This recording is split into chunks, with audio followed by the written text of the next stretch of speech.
scores a touchdown. Welcome back to another Valley Sports Plug Arizona Cardinals recap for Week 4. The Arizona Cardinals hit the road to take on the San Francisco 49ers, and it was a highly anticipated matchup. The Cardinals would be the underdog in this one again, trying to recapture their Week 3 success against the Dallas Cowboys. But it was the Christian McCaffrey show from wire to wire. He scored the first 3 touchdowns in this game and had 4 overall. Michael Wilson caught 2 touchdown passes from Joshua Dobbs, but unfortunately the Cardinals were not able to generate enough offense to keep up with the 49ers, and the final score was 16-35 San Francisco, and the Arizona Cardinals are now 1-3 on the season. But I want to see what these guys think about it. So Michael Benjamin, what are your thoughts and some insights you had from this one? First and foremost, we got to start with Josh Dobbs once again. Had to throw a lot today, but that's because we were behind early, right? Throws the ball 41 times, didn't have any turnovers. We love that. He did fumble, but he recovered it. He did have some throws that were behind, but he was on the run a lot most of this game, unfortunately. I love that they're continuing to keep Hollywood a focal point. He had 7 catches for 96 yards. That was pretty much it when it comes down to the Cardinals. Let's look at the 49ers. Mr. Irrelevant, Brock Purdy, Arizona's own. He was almost perfect. 20 of 21 for 283 yards, a touchdown, and a rushing touchdown of his own. Deep shot machine, and ASU's own Brandon Ayuk. He's become a key piece for that 49ers wide receiver core. He had 6 catches, 148 yards, with a 24.7 average. But guys, I mean, there just wasn't a lot of pressure consistently at all, specifically through the first half from the Cardinals defense.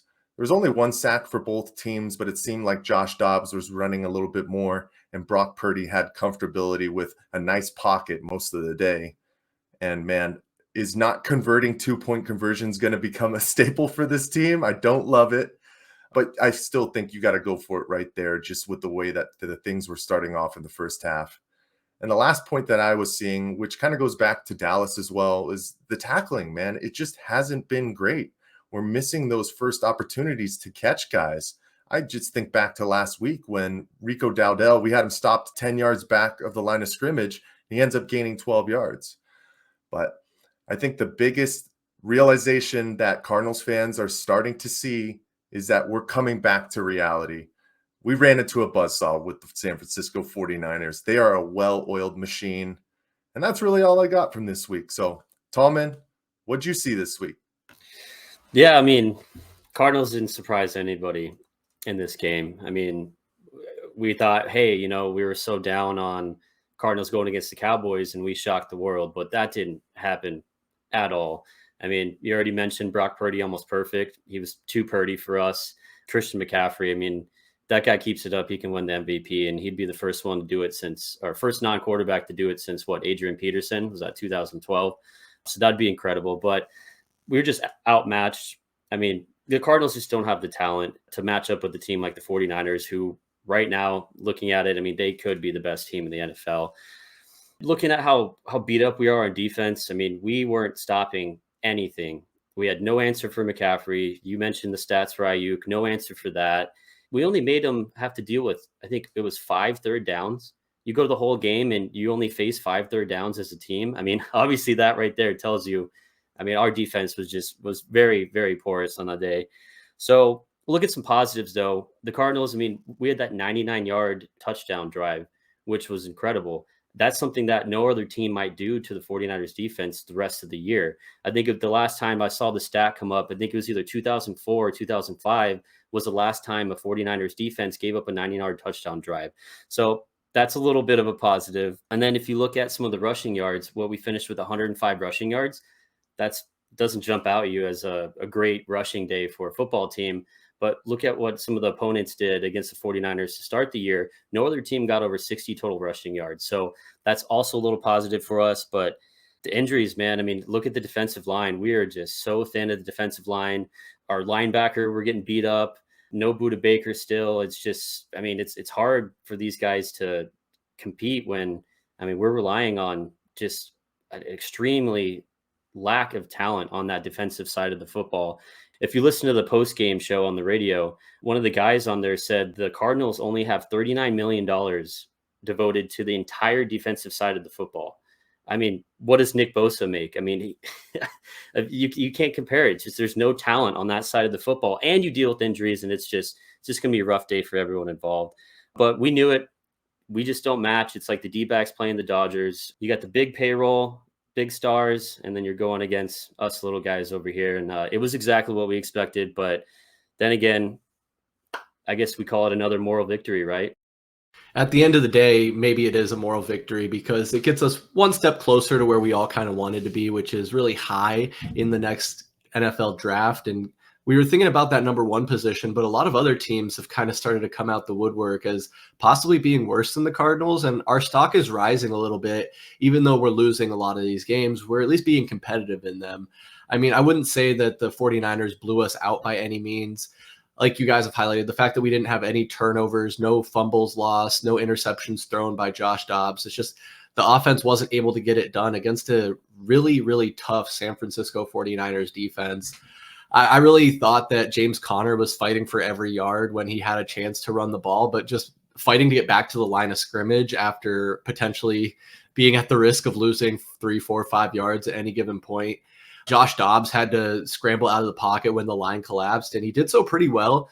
I worry that that could lead to an injury on down the road if he keeps doing that. And then we got Clayton Tune, or I don't know if Kyler Murray is going to be ready to come back. We're getting reports over the weekend that even when he's eligible to come off the PUP list, he's not going to do so. I think a guy like Kyler could really spark the offense right now, but you're right. We have seen a lot of good things from the defense, but with that payroll and injuries happening left and right, I just don't know what is sustainable there and how far next man up can go. I like this Cardinals team. They're scrappy, and I kind of do believe Gannon that they are trying to win games. But whatever Monty Austinfort did and his plan going forward, I think is more future focused than in the now. And that kind of speaks volumes in the moves that we saw made during the offseason. It is that important time of the recap, though, where I pass it back to Michael Benjamin so he can tell us about his player of the recap. Guys, I think I'm about to make recap history here, and it pains me to do so. But when a player literally dominates the way that he does, it's so far one-sided, I had to include him as my player of the recap, and it's San Francisco 49ers running back Christian McCaffrey. The guy was just everywhere, man. 4 total touchdowns, 3 on the ground, 1 in the air. He had 20 carries for 106 yards and 7 receptions for 71 yards. Far and away the leader for the NFL in rushing, and he's creeping up on the receiving list too. I mean, he's leading the league in rushing touchdowns, total yards, absolutely. 7 total touchdowns this year. I don't know how many of these stats I'm going to keep in. I might cut some of them because, my goodness, I don't want to give him that much credit. But for this game, he just absolutely dominated, and he made Brock Purdy look like a superstar as well. Man, I can't even express how much the NFL is probably in trouble with this San Francisco 49ers team, because as they continue to get a little bit more healthy, they're going to be an absolute problem. So I'm hurt, guys. I'm hurt, but I had to go with Christian McCaffrey. So Tallman, who's your player of the recap? Yeah, and it's crazy. We're already at, what was it, week 4, and we're already picking opposing team players as player of the recap. What's sad is it's probably not going to be the last time, but I'm going to keep it with the hometown team. I'm going to go again back-to-back weeks. I'm going to take Mr. Joshua Dobbs, 28-41 passing, 265 yards, 2 touchdowns through the air, and then he added 12 rushes for 48 yards. The reason I'm going with Dobbs, again, protecting the football. You did mention he had 1 fumble, but he recovered that. But just the fight that he kept showing throughout up until the last second of the game, breaking on that 4 and 7 for the rush to pick up that 4th down. This guy's not giving up, and he was going down to the wire trying to score, and he didn't get a lot of help from his receivers. Zach Ertz dropped the ball in the end zone, and then Pascal had a really, really good look at catching that touchdown at the end of the game when we turned it over on downs. But Dobbs, I mean, for a guy that's been in town for 6 weeks, he continues to be smart with the football. He continues to get this offense moving, and he had such a hard task the last 2 weeks going against the 49ers defense and the Cowboys, not having any turnovers. I mean, I got to tip my cap to that guy. So Josh Dobbs, my player of the recap for week 4. Not bad. I can appreciate Josh Dobbs. I Can also appreciate Christian McCaffrey. He absolutely dominated. But I really thought Tallman would have chosen this guy as his player of the recap. The rookie, Michael Wilson, ladies and gentlemen. He had 7 receptions on 7 targets and 2 touchdowns. The only 2 touchdowns scored by this Cardinals team. I know Joshua Dobbs threw him to him, Tallman, but you got to give the rookie credit where credit's due. I gave you the chance to take him first, but it's fine. I'll do the honors. This kid is proving that when he's healthy and on the field, he can be a force and someone we can rely on. I think he was the only receiver on the day for the Cardinals to catch every pass that was thrown their way. And I think some of that was Josh Dobbs. He did throw a little bit behind his receivers sometimes, but he was hitting Michael Wilson at least. And that guy has shown that he might have earned a spot in one of those, first 3 positions in the wide receiver depth chart going forward. And if he continues to grow, he's a young guy. I think he's only 23 years old. I'll have to keep my eye on him without a doubt. But guys, week 4 was interesting. We're heading on to week 5. We'll be back at home at State Farm Stadium taking on the Cincinnati Bengals, who are also struggling right now. They are 1-3 as well. So could be another game where we're the underdog, but got some fight in us. We'll just have to see. But tune in next week for another Arizona Cardinals recap. For Michael Benjamin and VSP Tallman, I'm Chris Patrick. We'll see you next time. Peace.